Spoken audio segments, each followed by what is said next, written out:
गुमनामी की तरफ बढ़ता रेवती राम का तालाब रायबरेली अपने आप में इतिहास को समेटे हुए है। इसी का एक अंश है रेवती राम का तालाब, जिसका निर्माण 18वीं सदी में रेवती राम श्रीवास्तव ने कराया था।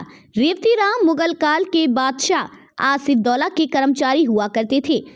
रेवती राम को मुगल बादशाह के द्वारा मिट्टी खुदवाकर फैजाबाद भेज का फरमान मिला था, जो कि कायस्थ रियासत का हिस्सा हुआ करता था। मिट्टी खुदवाते वक्त एक बड़ा खजाना भी प्राप्त हुआ था, जिसको रेवती राम ने बादशाह आसिफुल दौला के समक्ष पेश किया था।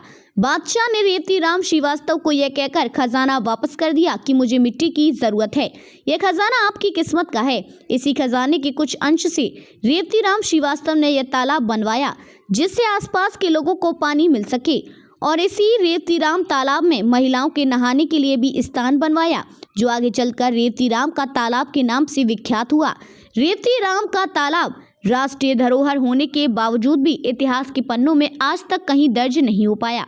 यही कारण है कि खुद रायबरेली वासी इस राष्ट्रीय धरोहर से अनजान है। जिला प्रशासन और जनप्रतिनिधियों की अनदेखी का शिकार हुआ रेवती राम का तालाब गुमनामी में कहीं दफन सा होता नजर आ रहा है। मेरा नाम हर्षेंद्र सिंह है।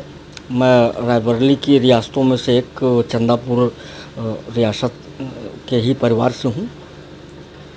सर, आप राजघराने से हैं और एक यहाँ पर एक राज धरोहर है जिसको कह सकते हैं, ये रेवती राम तालाब है, बड़ा मशहूर है। क्या इतिहास है इसका जो अभी गुमनामी में चल रहा है? ये रेवती राम श्रीवास्तव जी रायबरेली की एक रियासत थी नसीराबाद के तालुकदार राजा हरिप्रसाद उस दौर में अवध के नवाब के दीवान थे, और राजा हरप्रसाद की ही सिफारिश पर अवध की रियासत में नवाब सुजाउद्दौला के कर्मचारी के तौर पर रेवती राम जी की नियुक्ति हुई। और रेवती राम जी मूल रूप से हाथीगवा फतेहपुर के रहने वाले थे, और रायबरेली में हरचंदपुर विकासखंड की बाला ग्राम सभा में इनकी ससुराल थी। और इन्हें उस समय नवाबी में एक ये वहाँ से फरमान हुआ कि यहाँ पर मिट्टी की खुदवाई करा करके और उसे फैजाबाद पहुँचाया जाए। तो उस उद्देश्य से वो यहाँ पर खुदाई करवा रहे थे, और उस दौरान इस जगह पर उन्हें गड़ा हुआ धन मिला, और इस धन को ले करके भी वो नवाब के पास गए। तो नवाब सुजाउद्दौला ने उनसे कहा कि ये धन तुम्हारे भाग्य से मिला है, हमें केवल मिट्टी चाहिए और ये धन तुम्हारा है। तो उस धन के एक अंश से उन्होंने इस तालाब का निर्माण कराया, जो आज रेवती राम जी की स्मृति में उन्हीं के नाम से जाना जाता है।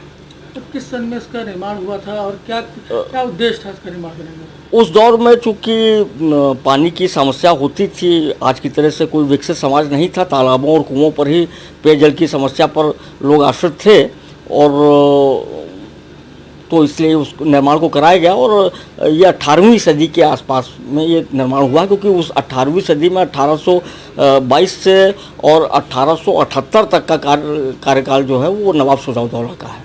उसमें नहाने के लिए औरतों के लिए भी अलग? हाँ, अलग उसमें एक जनाना स्नान गृह उसमें बनाया गया है, जिसमें महिलाओं के लिए। एक की थोड़ा ये होता है, जैसे जब ये आधुनिकीकरण थोड़ा सा हुआ तो ये किस की जिम्मेदारी में ये आया और कैसे आगे इसमें देखरेख के लिए रखा गया? 1932 में जिला परिषदों का गठन हुआ था, तब ये संपत्ति जिला परिषद से अटैच की गई थी, लेकिन जिला परिषद ने भी उसको केवल अटैच किया, उसका कोई रखरखाव देखरेख नहीं किया।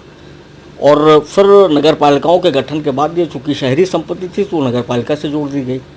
नगर पालिका ने भी इसके लिए आज तक, ये निश्चित रूप से रायबरेली के एक अमूल्य धरोहर है, बहुत ही अच्छा निर्माण है, दर्शनीय स्थल है, लेकिन नगर पालिका ने ना तो उसकी कोई मार्केटिंग किया, ना कोई मेंटेनेंस किया।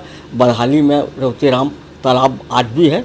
बीच में सोनिया जी ने जरूर अपनी निधि से कुछ पैसा दिया था, तो उसका सुंदरीकरण हुआ था, लेकिन व्यापक ना तो सामाजिक सरोकार उससे जुड़े हुए हैं, और ना ही इस तरह की संस्थाएं जिनके अधीन ये तालाब है वो कोई ईमानदार प्रयास नहीं कर रहे हैं कि उसका संरक्षण हो सके। और मैं तो ये कहूँगा कि अभी जिले के लोग भी नहीं जानते हैं कि रेवती राम का तालाब क्या है। कुछ दिन में वहाँ मेला भी बता रहे हैं, ये वो मेला आयोजित होता है। ये अहिया रायपुर, किशनपुर, देवानंदपुर, ये सब कायस्थ जमींदारी के गांव थे, और जमींदारी के वक्त से वहाँ एक परंपरा थी कि कृष्ण जन्माष्टमी पर भगवान का जन्मोत्सव मनाया जाता था और उसके छठे दिन भगवान की छठी मनाई जाती थी, जिसमें भगवान को रेवती राम के तालाब पर लाया जाता था और यहाँ पर नौका विहार कराया जाता था। नौका विहार के उपरांत नई फसल अच्छी हो इस कामना के साथ वहाँ नवा पूजन होता था और ये परंपरा आज तक बदस्तूर जारी है। आज भी ये इतना बड़ा कुआं है, मतलब इतना बड़ा तालाब है, और आपको लगता नहीं है कि लोग इसको जानते नहीं हैं और ये अपनी बदहाली पर है और एक कोने में वीराने पड़ा हुआ है? निश्चित रूप से ये पूरे ज़िले के लिए दुर्भाग्यपूर्ण स्थिति है और मैं तो आपके माध्यम से आग्रह करूंगा जिला प्रशासन से भी और जनप्रतिनिधियों से भी कि वो आगे आएँ, इसके लिए आवाज़ उठाएं और इसे विकसित करने के लिए का पूरा प्रयास करें।